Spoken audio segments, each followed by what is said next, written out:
Catholic Family Podcast presents Lent Around the World, daily traditional Catholic meditations read by our friends from across the globe. The Passion and Death of our Lord Jesus Christ by the Most Reverend Alban Goodier. Part 35. The fifth word, I thirst. The Roman guard knew no Hebrew, unless it were a word and a phrase which every soldier learns when serving in a foreign land. Still less did they know the language or meaning of prayer. Naturally, then, when they heard their dying victim call on his father by the name Eloi, they understood nothing of what he said. They knew something of the myths and fables of these despised Jews about them, and had learnt to laugh at their credulity. There was a fable of a prophet, Elias. The sound they caught from the lips of Jesus brought the story to their minds. Elias, these Jews said, had been taken to heaven in a chariot of fire, and perhaps this man, who called himself a prophet, was praying that the same might now be done to him. Perhaps he was asking that Elias might come as he had gone and take him out of his misery. And some of them that stood there and heard said, Behold, this man calleth for Elias. Meanwhile, Jesus continued his prayer. Life seemed now to have no further meaning for him.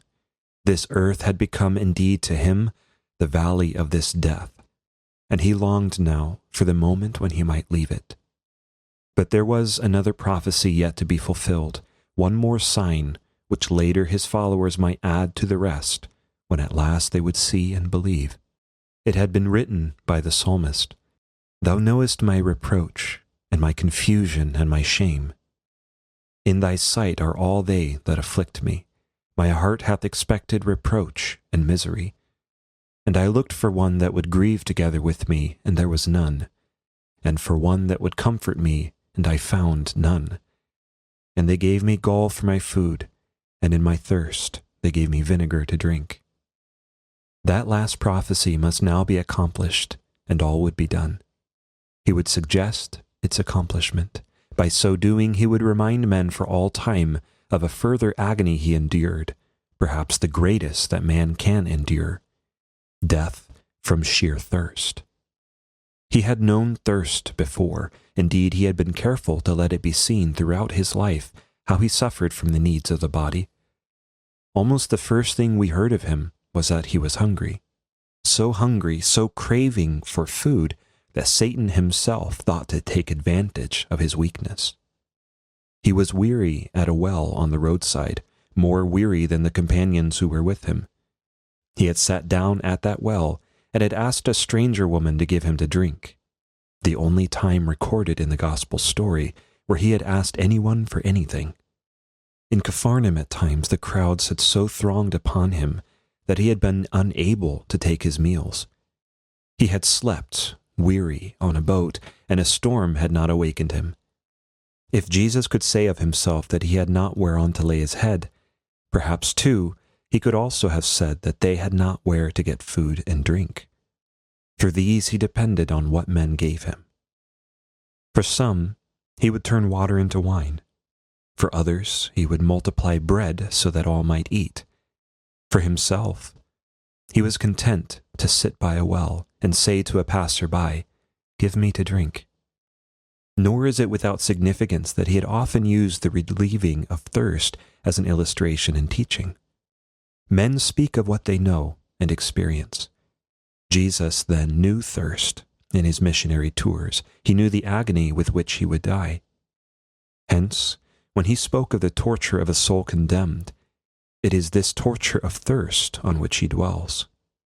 Father Abraham, have mercy on me, and send Lazarus, that he may dip the tip of his finger in water to cool my tongue, for I am tortured in this flame. When he spoke of charity to others, it was under the figure of a cup of water given in his name.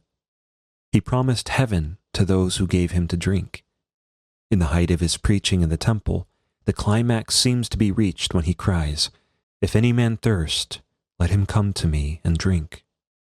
Of all his sufferings, this was the only one of which Jesus spoke during the whole of his passion. In a true sense, it was the greatest of them all. Yet, was it also one which might easily have passed unnoticed? Travelers tell us of the horrors of thirst, the one torture which drives a man mad.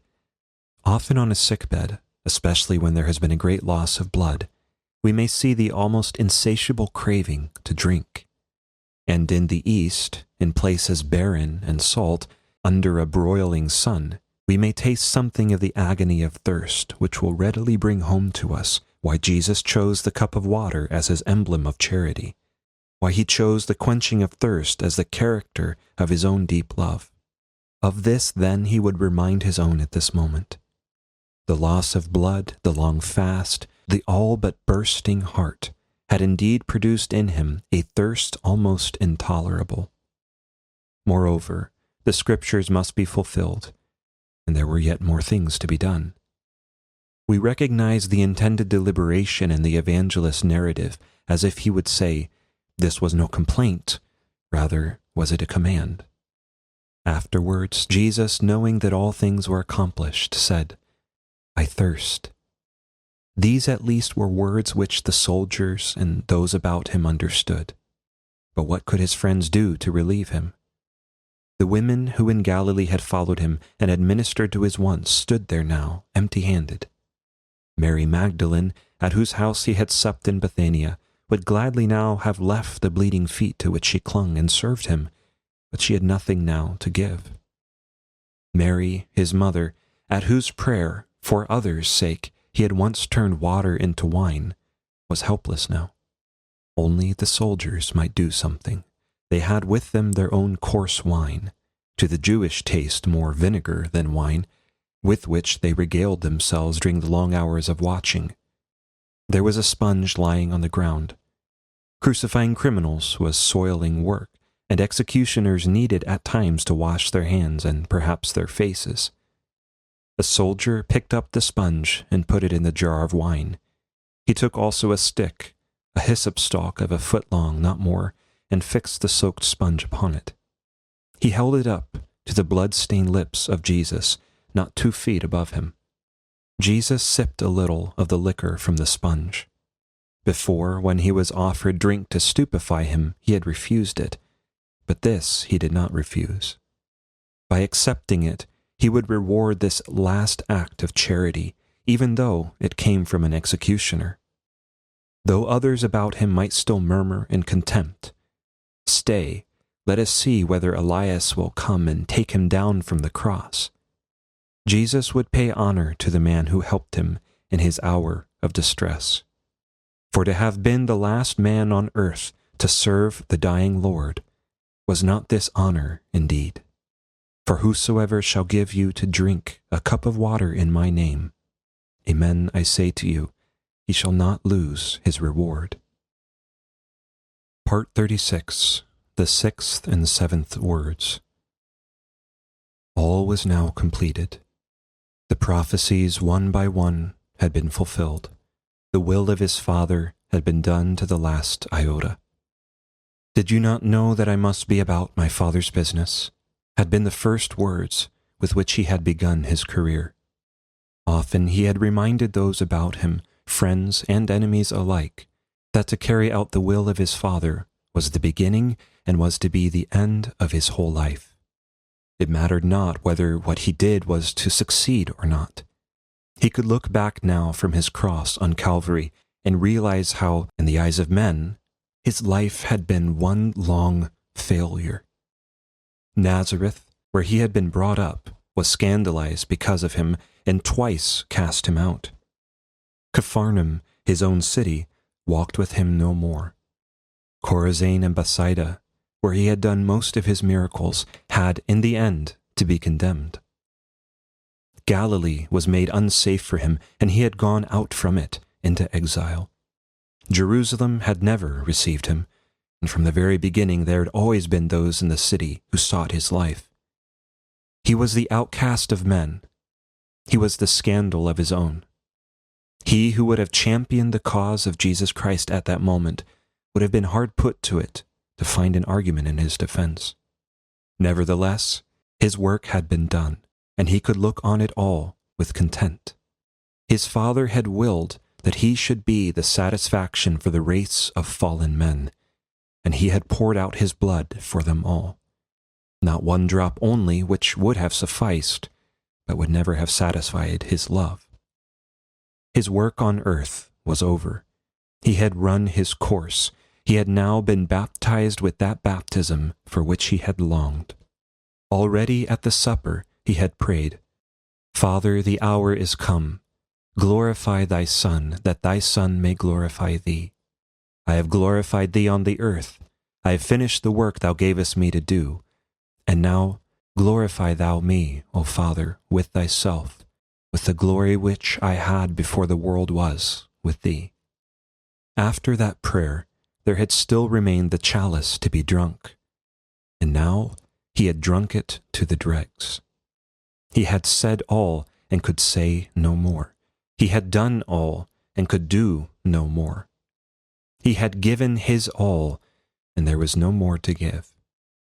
He could now lay down his life, the final and supreme act of love, for, as he had proclaimed on many occasions, that too should be a deliberate act of his own. He who had commanded life and death for others could command them for himself. He could lay down his life and could take it up again. And this should be made manifest to those who witnessed his last moments. He would not come down from the cross at their bidding. Instead, by the way he died, he would prove to those who were open to conviction that he was more than man. He looked back on the past. It was now the fullness of time. The history of the ages converged on that moment. He looked into the future. From the foot of that cross, the new world would begin. During the last hours, he had successively passed sentence on Annas and Caiaphas and Pilate, on enemies, on friends, and on all the world. Now he would pass sentence on himself. With the voice of no dying man, but with the loud voice of a conqueror, he would pronounce his own claim, his own right to reward. In spite of the utter desolation through which he was passing, he could trust himself to his Father.